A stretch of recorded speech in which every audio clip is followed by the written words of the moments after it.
तरी बापरे बाप. लोकांना खूप बघते येतात आता त्यांच्याकडे कधी कधी बसला जायला पैसे नसतात. जाण्यासाठी खूप असं ट्रॅफिक वगैरे असते.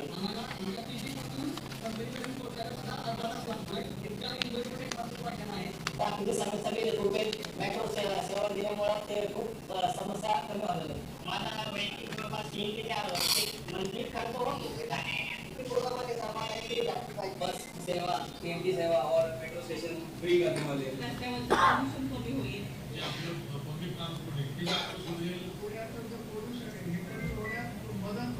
आम्हाला सामान्य लोकांना प्रवास करणं आपल्याला सोपं आहे.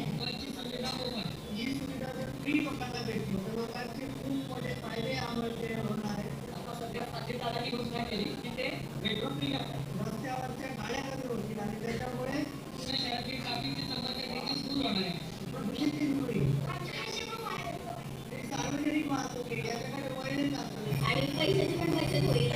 तो आता खर्च कमी होईल. अजितदादांनी घेतलेले जे पाऊल आहे त्याला आमचं पूर्ण समर्थन आहे. मला असा विश्वास आहे दादा त्यांनी केलेल्या शब्द नक्कीच पाहिजे. दादांचा मला हा पक्का हे अजितदादांचं नियोजन एकदम परफेक्ट असतं. आमचा दादांवर पूर्ण विश्वास आहे की ते ही सगळी कामं करतील.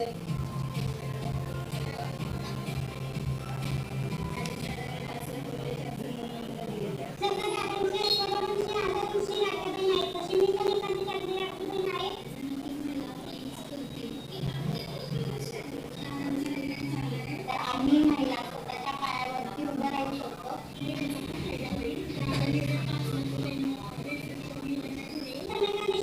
काहीतरी ओपन करून मोठा मोठा बिझनेस चालू करू शकतो.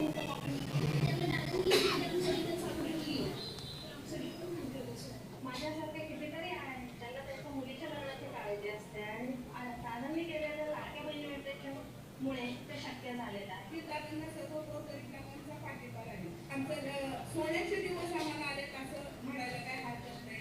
अजितदादांचं धन्यवाद. कामाचा वादा अजितदादा. राष्ट्रवादीला अजितदादांचं धन्यवाद. थँक्यू म्हणतो. अजितदादांना खूप आभार. अजितदादांचं धन्यवाद. कामाचा वादा अजितदादा. जे लोक या निर्णयाची अंमलबजावणी कशी होईल यावर प्रश्न उपस्थित करत आहेत त्यांनी स्वतःला एकच प्रश्न विचारावा की अजित पवार कोण आहेत. मी महाराष्ट्राचा तुम्हाला सगळ्यांना माहिती आहे अर्थमंत्री. आत्तापर्यंत मी राज्याचे 11 वेळेला अर्थसंकल्प सादर केलेले आहेत. सहकार चळवळ असेल, बँकिंग व्यवस्था असेल, पायाभूत सुविधांचे वित्त आणि मोठे प्रशासन चालवण्याचा मला दीर्घ अनुभव आपण सगळ्यांनी पाहिलेला आहे. आर्थिक नियोजन प्रत्येक रुपयाच्या पातळीवर कसे करायचे हे मला व्यवस्थित माहिती आहे. आपण माझा मतदारसंघ बारामतीकडे पहा, पिंपरी चिंचवडकडे पहा. काही खेड्यांच्या एकत्रीकरणातून आज ते महाराष्ट्रातील सर्वाधिक विकसित शहरांच्यापैकी एक आहेत. जेव्हा योग्य नियोजन आणि मजबूत राजकीय इच्छाशक्ती एकत्र येते तेव्हा विकास नक्की होतो. मोफत मेट्रो किंवा PMPML बस प्रवास करण्याचा निर्णय अचानक किंवा घाई घिसाडीमध्ये घेतलेला नाही आहे, तर सखोल विचार करून तज्ज्ञांचा सल्ला, राजकीय धैर्य आणि जनतेबद्दलची खरी काळजी यातून आम्ही हा निर्णय घेतलेला आहे. महानगरपालिका फक्त उत्पन्न मिळवण्यासाठी नसते तर ती नागरिकांना सेवा देण्यासाठी असते. लोकाभिमुख कारभार करून दाखवण्यासाठी असते. आज पुण्याच्या वाहतुकीची परिस्थिती पाहिली की मन अक्षरशः आपलं हेलावतं. लोक रोज तासनतास रस्त्यावर अडकतात. मेट्रोची क्षमता खूप जास्त असताना देखील सध्या फक्त सुमारे 30,000 लोक ती रोज वापरतात. म्हणजेच रस्त्यावर प्रचंड गर्दी आहे आणि मेट्रो मात्र कमी वापरली जाते. म्हणून स्वतःला एकदा आपण प्रश्न विचारला पाहिजे की तुम्हाला रस्त्यावरची गर्दी कमी व्हायला नको का? तुम्हाला लवकर घरी पोचायचं नाही का? चांगले रस्ते आणि कमी ताणतणावाचे जीवन आपल्याला नको आहे का? यासाठी धाडसी आणि ठोस निर्णय घ्यावे लागतात. म्हणून सार्वजनिक वाहतूक मोफत करण्याचा निर्णय हा जी आमची युती झालेली आहे त्या सर्वांनी मिळून घेतलेला आहे, जेणेकरून लोक रस्त्यावर मेट्रो आणि बसकडे वळतील. पुणे हे कल्पकतेच्या आणि विचारांचे शहर आहे. ते ट्रॅफिक जामसाठी नाही तर दूरदृष्टीच्या निर्णयाच्यासाठी ओळखले जाते. फक्त पिंपरी चिंचवडमध्ये वाहतूक कोंडीमुळे दरवर्षी 7,200 कोटीचं नुकसान होतं, कारण इंधन वाया जातं आणि लोकांचा वेळ निघून जातो. त्यांच्या तुलनेत मेट्रो आणि बस मोफत करायचं म्हटलं तर मी दोन्हीचे मिळून 300, 200, 500 सांगितले होते, पण 216 कोटी PCMCचे बजेटच्या फक्त 2%, म्हणजेच 7,200 कोटीचं नागरिकांचं नुकसान आणि हवेचं प्रदूषण, आणि ते टाळण्यासाठी 216 कोटी खर्च करणं म्हणजे शहराची अर्थव्यवस्था आणि नागरिकांचा पैसा एक प्रकारे वाचवण्याचंच काम आहे. हेच तत्त्व पुणे महानगरपालिका लागू होतं. हे काही अनुदान किंवा मदत नाही. हा सुधारात्मक निर्णय जो खर्चापेक्षा कितीतरी जास्त आहे. विद्यार्थ्यांना टॅब देण्याचा निर्णय फक्त उपकरणासाठी नाही, तर हे शिक्षण सर्वांच्यासाठी खुलं करण्याचा आहे. आज जगातील सर्वोत्तम विद्यापीठे आणि ग्रंथालय आणि अभ्यासक्रम अगदी स्टॅनफोर्ड किंवा MIT ऑनलाईन प्लॅटफॉर्मवर उपलब्ध आहेत. पुणे आणि पिंपरी चिंचवडमधल्या आमच्या गरिबांच्या मुलामुलींना देखील जगातील कुठल्याही मुलींनी इतकीच संधी मिळाली पाहिजे. जे विद्यार्थी आर्थिक आणि कौटुंबिक कारणाच्यामुळे रोज शाळेत जाऊ शकत नाही, त्यांच्यासाठी ही जीवनावश्यक मदत ठरणार आहे. त्यामुळे शिक्षण आता जन्म ठिकाणावर किंवा उत्पन्नावर अवलंबून राहणार नाही, तर ह्यामुळं सगळ्यांनाच ते आपल्याला त्याची कवाडं उघडली जाणार आहे. कृत्रिम बुद्धिमत्ता किंवा डिजिटल कौशल्य प्रगत तंत्रज्ञानाचा युगात या निर्णय आपल्या तरुणांना मागे पडू देणार नाही. आम्ही पुणे आणि पिंपरी चिंचवडसाठी आत्मविश्वासी, कुशल आणि स्वावलंबी पिढी घडवण्याचा ह्या निमित्तानं प्रयत्न करतो आहे. मध्यमवर्गीय कर सवलत ही राजकारणासाठी नाही, तर ती खऱ्या अर्थाने नागरिकांना दिलासा देण्याची एक पद्धत आहे. आज कुटुंबावर शिक्षण, आरोग्य, घर आणि रोजचा खर्चाचा मोठा ताण हे बऱ्याच जणांना सहन करावा लागतो. त्यावर मालमत्ता कराचा बोजा असह्य झाला आहे. हा कर योग्य पद्धतीने कमी करून आम्ही लोकांच्या हातामध्ये अधिक पैसा परत देतो आणि घराची आर्थिक स्थिरता ही निर्माण करण्याचा प्रयत्न करतो आहे. हातात जास्त पैसा राहिल्यामुळे लोक स्थानिक बाजारात जास्त खर्च करतील, व्यवसाय मजबूत होतील, शहराची अर्थव्यवस्था वाढते. त्याचवेळी चांगले प्रशासन चालून आणि गळती थांबून महसूल देखील आम्ही सुरक्षित ठेवण्याचा प्रयत्न करणार आहे आणि तो आम्ही 100% यशस्वी होऊ. आम्ही प्रामाणिक करदात्यांना बक्षीस योजना देऊ, मध्यमवर्गांचे संरक्षण करून शहराचा सर्वांगीण विकास करू. तुम्हाला आठवत असेल की मागच्या काळामध्ये वेळेत कर भरेल त्याला काही इन्सेंटिव्ह दिला होता, मोटारी दिल्या होत्या, स्कूटर दिल्या होत्या. असा कार्यक्रम आम्ही तिथं BJ मेडिकल कॉलेजच्या ग्राउंडवर त्या ठिकाणी केलेला होता. आणि फक्त मला तुम्हाला सांगायचं की जे लोक ह्या वचनावर टीका करतात त्यांना आर्थिक चिंता नाही, त्यांना फक्त महानगरपालिकेतील राजकीय नियंत्रण गमावण्याची भीती वाटते. जेव्हा नागरिकांना मोकळा प्रवास, चांगले शिक्षण आणि खर्च कमी होतो, तेव्हा ते अधिक स्वतंत्र आणि आत्मविश्वासी होतात. हेच खऱ्या लोकशाहीचं स्वरूप आहे. आणि हा जाहीरनामा फक्त एका निवडणुकीपुरता नाही, तो तुमच्या माझ्या पुणे आणि पिंपरी चिंचवड ह्या शहरांना 10 वर्षात कशी समृद्ध असतील याचा आराखडा आहे. आणि म्हणून ह्या सगळ्या गोष्टी मी आपल्या सगळ्यांच्या निदर्शनास आणून दिलेल्या आहेत. मला तुम्हाला एक गोष्ट सांगायची की मी सतत ह्या सगळ्या व्यापामध्ये गुंतलेलो होतो, परंतु राज्याचे प्रमुख आज पण पुण्यामध्ये येऊन गेले आणि त्यांनी काहीतरी CM साहेबांनी बोलताना युती धर्माच्याबद्दल बोलले. माननीय CM साहेबच स्वतः बोललेले आहेत की आमची महायुती अभेद्य आहे. त्यांनीच सांगितलं की 15 जानेवारीनंतर परत महायुती आधीप्रमाणेच काम करेल. आणि काही जण काही आश्वासन देतात, खिशात नाही आणा आणि मला बाजीराव म्हणा, असं देखील CM साहेब बोललेले आहेत. हे पण माझ्या कानावर आलं. ते असं म्हणाले ते बरंच झालं असं मला वाटलं, कारण गेली 9 वर्ष त्यांच्याकडं ज्यांच्याकडं महानगरपालिकेची तिजोरी होती ती त्यांनी पूर्ण खाली केली होती. त्यात एकही आणं नाही आहे हे त्यांनी मान्य केले. असे असताना आम्ही मोफत बस, मेट्रो ही आश्वासनं कशी पूर्ण करणार असा त्यांचा प्रश्न आहे. पण त्यांनीच उत्तर दिले. आम्हाला ते बाजीराव म्हणाले. पहिले बाजीराव पेशवे जर आपण त्यांचा इतिहास बघितला ते कर्तृत्वान होते, ते पराक्रमी होते. मनगटाच्या जोरावर त्यांनी त्या काळामध्ये मराठी साम्राज्य वाढवलं. आमच्याही मनगटामध्ये जोर आहे. आम्ही पुन्हा तिजोरीत आणू आणि आश्वासनं त्या ठिकाणी पूर्ण करून दाखवू. त्याच्यामध्ये 15 तारखेला त्यांनी सांगितलं आजच्या काहीतरी सभेमध्ये, मतदान आहे 15 तारखेला, तर उठा, अलार्म बंद करा. म्हणजे आमचा सकाळचा अलार्म असतो तो बंद करा आणि घड्याळ घरीच ठेवा आणि त्यांचं बटन दाबा, त्यांच्या पक्षाचं. आता 15 तारखेला उठा, अलार्म वाजेल, ते बंद करा, घड्याळ घरीच ठेवा. ठेवलंच पाहिजे, कारण ते निवडणूक चिन्ह सोबत आपल्याला नेता येत नाही. त्याच्यामुळं ते घरीच ठेवायचं आहे.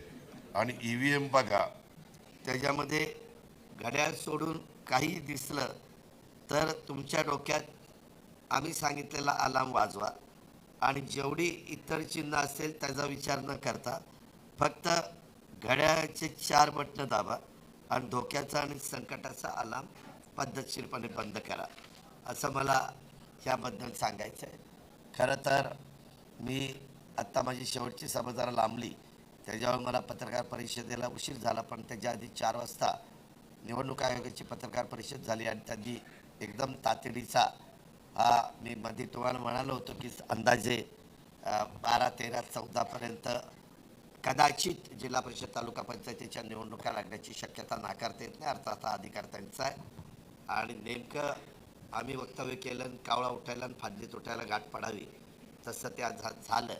आणि आता 15 तारखेपर्यंत ह्याचं मतदान होईल आणि 16ला काउंटिंग होईल. पण पत्रकार मित्रांनो, एक गोष्ट मी बघितलेली आहे, मी अनेकदा रोड शो केलेत, अनेकदा तुम्ही माझ्याबरोबर फिरला, परंतु यावेळेस पुणे असेल, पिंपरी चिंचवड असेल, अशा प्रकारच्या रोड शोला कुठल्याही प्रभागामध्ये आम्ही जायचो. आज तर सकाळी 9ला काही भागात गेलो, कधी दुपारी 12ला गेलो, कधी दुपारी 2ला गेलो, तरी माझ्या लाडक्या बहिणींची संख्या मोठी होती, युवा युवतींची संख्या मोठी होती, वेगवेगळ्या क्षेत्रामध्ये काम करणाऱ्यांची संख्या मोठी होती. आणि आम्ही ज्यावेळेस ते उमेदवार आणि मी त्या गाडीमध्ये बसून हात करायचो त्यावेळेस ते प्रतिसाद द्यायचे. पत्रकार मित्रांनो, मागे लोकसभेच्या निवडणुकीला मी रोड शो केलेले होते, पण त्यावेळेस ते प्रतिसाद देत नव्हते, ते असे बघायचे, कवडे आठ्या घालून बघायचं आणि काय काय जर कशाला रामराम करते कोणाला माहिती, अशी त्यांची चेहऱ्यावर भावना असायची, असं वाटायचं, वाईट वाटायचं. चला आपण नमस्कार करतोय, नमस्कार पण घेत नाही. पण यावेळेस खिडकीतनं पण मी बघितलं आणि हात केला तर ते प्रतिसाद द्यायचे. एवढा चांगल्या पद्धतीने किंवा असं घड्याळ दाखवायचे किंवा असं करायचे. अशा पद्धतीनं निश्चितपणे एक बदल हा आम्ही सगळ्यांनीच प्रयत्न करून, आम्ही तुमच्याशी पण डायलॉग करत होतो, तुम्हालाही मुलाखती देत होतो आणि आम्ही फक्त आणि फक्त केंद्र आणि राज्याची ही निवडणूक नाहीच आहे, ही निवडणूक होती स्थानिक प्रश्नावर. 29च्या 29 महानगरपालिकेत त्याच प्रश्नावर निवडणुका लढवल्या गेल्या, तशीच आपल्या पुणे पिंपरी चिंचवडमध्ये झाली आणि त्याला आम्ही आमच्या पद्धतीनं जे काही सुज्ञ मतदार बंधू भगिनींच्या लक्षामध्ये आणून द्यायचं आहे ते आणून देण्याचा मान्यवरांनी केला. ह्याच्यात अनेक जण त्या रोड शोमध्ये पण सहभागी झाले होते. काहींनी वेगवेगळे बैठका घेतल्या, त्याच्यामध्ये भेटण्याचा कार्यक्रम केला. अशा पद्धतीनं आजपर्यंत आम्ही आचारसंहितेचं म्हणजे लाऊडस्पीकरचा प्रचार हा बंद होईपर्यंत काम केलं. आता आजची रात्र उद्याची रात्र खूप महत्त्वाची आहे. आता पाहायचा आणि परवाचाही दिवस तसा महत्त्वाचा आहे. तुम्हाला काय विचारायचं असेल तर विचारा.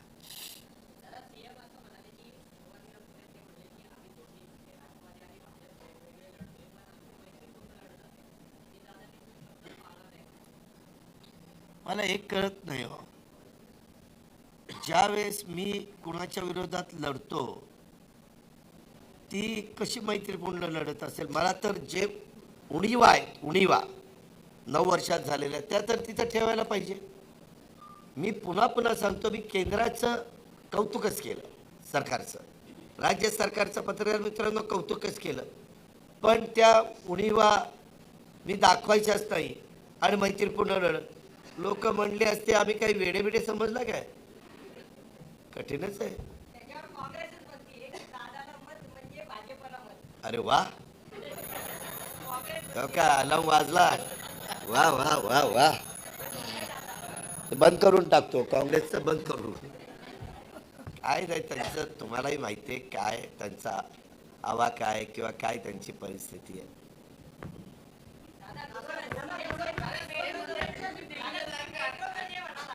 हा?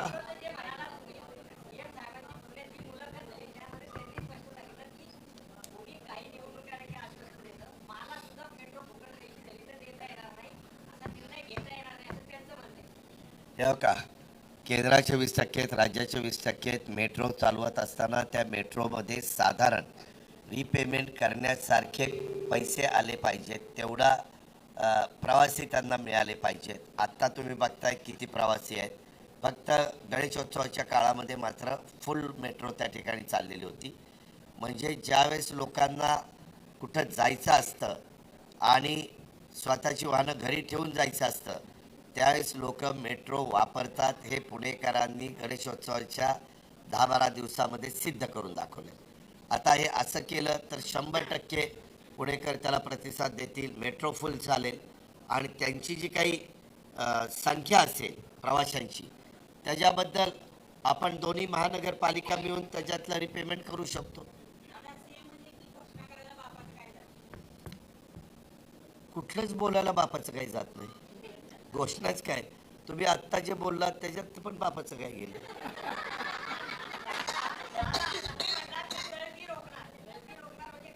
कशाची? हो, मी कितीदा तरी पत्र तुम्हाला सांगितलेलं आहे. हो हो.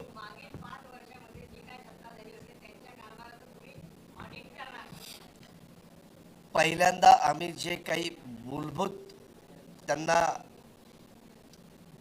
वाजवा अलार्म आणि जी काही 5 कामं आम्ही त्या ठिकाणी सांगितलेली आहेत आणि अधिक नंतर 3 पुनर्विकास आणि गोरगरिबांच्या घराच्या संदर्भातले, त्याला आम्ही टॉप प्रायोरिटी देणार. आम्ही कुठंतरी, मला पत्रकार मित्रांनो 99ला ज्यावेळेस आम्ही सरकारमध्ये आलो त्यावेळेस इतकी वेगवेगळ्या प्रकारची प्रकरणं माझ्याकडे आली होती. एकच प्रकरण सांगतो तुम्हाला. महाराष्ट्र कृष्णाखोरे महामंडळ माझ्याकडे दिलेलं होतं. त्यावेळेस तुम्हाला आठवत असेल 5च जिल्हे आणि थोडासा धाराशिवचा भाग आणि थोडासा बीडचा भाग ते त्या महामंडळात येत होतं.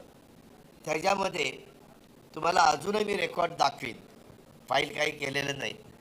त्यात पुरंदर उपसा सिंचन योजना ही 330 कोटी रुपयाची झालेली होती. मी आल्यावर ती रद्द केली. पुन्हा त्याच्याबद्दल काही अधिकाऱ्यांनी सांगितलं दादा ह्याच्यात गडबड आहे आणि मी त्याचा पुन्हा नवीन एस्टिमेट करायला सांगितलं. पत्रकार मित्रांनो 220 कोटी झालं. 220, 330 आणि 220. मी नंतर अधिकाऱ्याला विचारलं, अरे 110 कोटी रुपये कसे काय वाढले? ते म्हणले आम्हाला सांगण्यात आलं की आम्हाला पार्टी फंड पाहिजे म्हणून त्याच्यात 100 कोटी वाढवण्यात आले आणि मग हे 100 कोटी वाढवत आहेत म्हणून त्या रिटायर झालेल्या अधिकाऱ्यांनी सांगितलं की आमच्याही लोकांनी 10 कोटी वाढवले, असे 110 कोटी वाढवले. पत्रकार मित्रांनो ह्याच्यातलं एक गोष्ट पण खोटी नाही. मी अजूनही ती फाईल 330 कोटीची मान्यता दिली होती का नव्हती ती दाखवेन. मग मला काहींनी सांगितलं आता आपण ह्याच्यावर केस करू, आमचं करू. म्हटलं आता लोकांनी आपल्याला दिलं निवडून, कुठं आता ते उकरत बसतात, जाऊ जरा मरू द्या. आणि मी ते सोडून दिलं. वास्तविक ते काढलं असतं तर अक्षरशः हाहाकार माजला असता, कारण सेक पुरावे होते, सह्या होत्या फाईलवर. अरे एकानी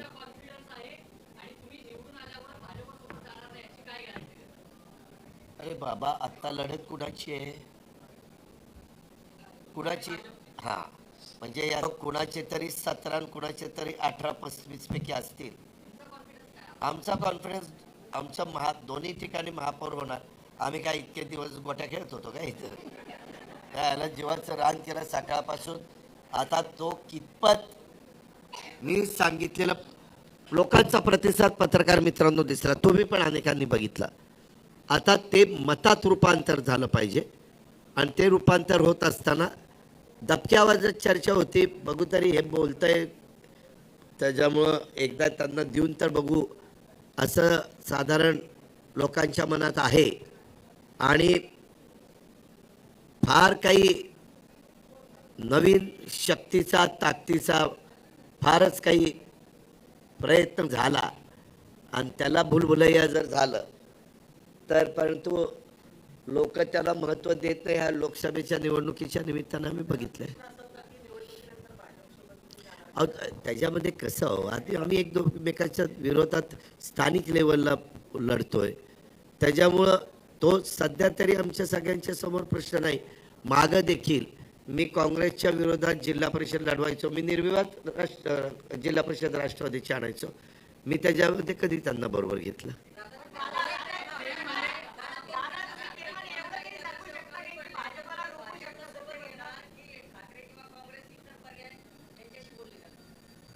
अहो, तुम्ही तो विचारच का करता? आम्हाला कोणाची गरजच भासणार नाही. ज्या पद्धतीनं लोकांनी निवडणूक मनावर घेतली त्याच्यामध्ये आम्हाला बहुमत मिळणार.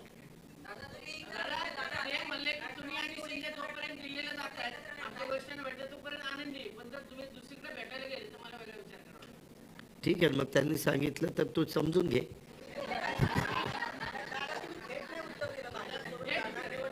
अरे बाबा, मी सांगतो थेट काय उत्तर दिलं नाही.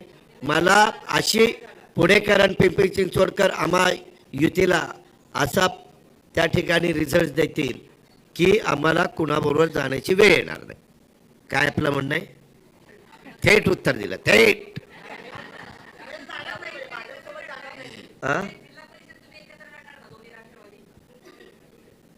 खालच्या लोकांनी कार्यकर्त्यांनी फार आग्रह केला तर विचार करू.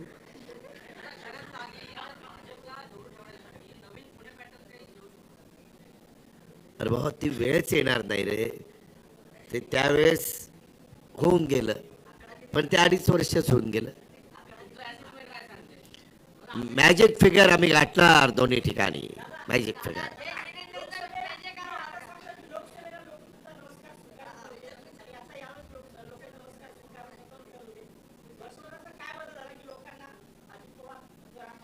नाही नाही नाही नाही, लोकसभेच्या वेळेस लोक वेगळा विचार करतात. मी कितीदा तरी सांगितलंय. विधानसभेला वेगळा विचार करतात आणि स्थानिक स्वराज्य संस्थांना वेगळा विचार करतात. आणि त्याच्यामध्ये तुम्हाला मी सांगतो की मी ज्या एरियात फिरत होतो तिथं एकीकडे सुप्रिया सुळे उमेदवार होत्या आणि एकीकडे सुनेत्रा पवार उमेदवार होत्या. त्याच्यामुळं त्या 2 उमेदवारांना डोळ्यासमोर ठेवून ते त्यांचा विचार करत असतील. आणि पवारसाहेबांची इतकी वर्षाची प्रगल्भ राजकीय कारकीर्द, अशा या सगळ्या अँगलचा त्याच्यात लोकांनी भावनिक पण थोडा विचार केला आणि एकंदरीत वेगवेगळ्या आम्हाला ते आपकी बार 400 पार ते संविधान बदलणार ते पण लोकांच्यामध्ये थोडंसं पर्क्युलेट झालेलं होतं, विशेषतः SC STमध्ये. आणि मायनॉरिटी मधला एक मोठा घटक हा पूर्णपणे आमच्यापासून दूर गेलेला होता. म्हणजे माझेच कार्यकर्ते किंवा त्यातले काही नेहमी बसउट करणारे ते असे नजरेला नजर देऊन देखील बोलत नव्हते, खाली माना घालायचे. दादा चाललंय, बरं चाललंय, दादा बरं चाललंय. तेव्हा कळलं की बरं चाललंय म्हणजे आपलं बरंच होणार आहे.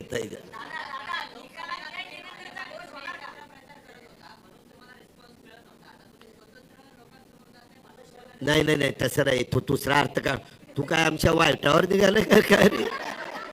तुला काय आमचं काय, तू सुपारी घेऊन आलाय काय? काय शक्यता नाकारता येत नाही.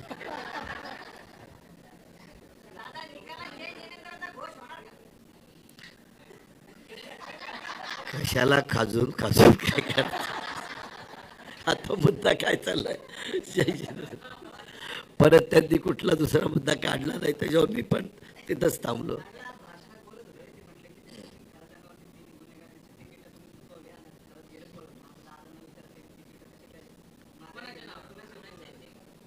हो का? सीताराम गंगावणे, ज्यांच्या नावात सीता पण आहे राम पण आहे, ते सीताराम गंगावणे. विचारा, तोंडावरच सांगतो. असं तुमच्या सूत्रांच्या माहितीनुसार आलंय काय? नाही नाही नाही, प्रश्नच येत नाही. ते काय UPA मध्ये ना,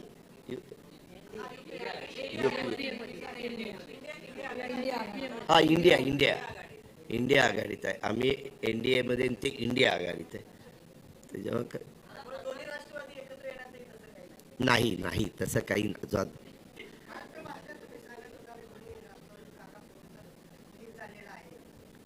अरे बाबा ती हडपचरच्या सभेमध्ये बंडू आमचे गायकवाड आणि त्यांचा सक्का पुतण्या त्यांच्या विरोधात आहे ते मी सांगत होतो. तुम्ही कुठलंही वळून वळून आणून ते माझ्यावरच कसं काय ठेवता रे.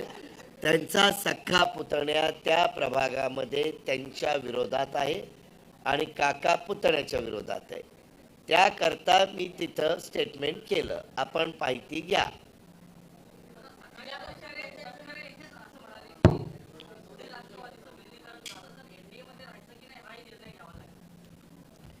ठीक आहे त्यांनी सांगितलं असेल तर आता त्यांनी सांगितलं मी काय सांगू. त्याच्यामध्ये आम्ही एनडीए मध्ये राहायचं ठरवलेलं आहे आणि विकास करायचा ठरवलेला आहे. मी तो विचार केला नाही. आत्ताचं समीकरण इथं जोडण्यामागचं कारण दोघांच्याकडचे कार्यकर्त्यांची तशी मागणी आली आणि म्हणून तसं स्थानिक स्वराज्य संस्थेत झालं. महाराष्ट्रात अनेकदा स्थानिक स्वराज्य संस्थांच्या मध्ये ह्यावेळेस तर करच केलाय. कोण MIM बरोबर गेलंय, कोण कोणाबरोबर केलंय. म्हणजे जे कधी अशक्य गोष्टी आहेत अशाही गोष्टी महाराष्ट्रात वेगवेगळ्या महानगरपालिकेच्या निवडणुकांच्या मध्ये झालेलं पत्रकार मित्रांनो आपण अनुभवलेलं आहे, पाहिलेलं आहे. कुठे नाही आत्ता हे जाहीरनामा मी दिलाय ना. अरे जाहीरनामा मी दिलाय ना. अरे बरोबर आहे. आता प्रत्येक गोष्ट ज्यांच्यावर जबाबदारी आहे त्यांना काय रोग आला होता एक फोटो का टाकायला. आता हे पण ते आमच्या मराठी भाषेत म्हणतात आगलं मुतलेलं मीच बघायचं का. आम्ही सहज बोलून जातो. ओके धन्यवाद.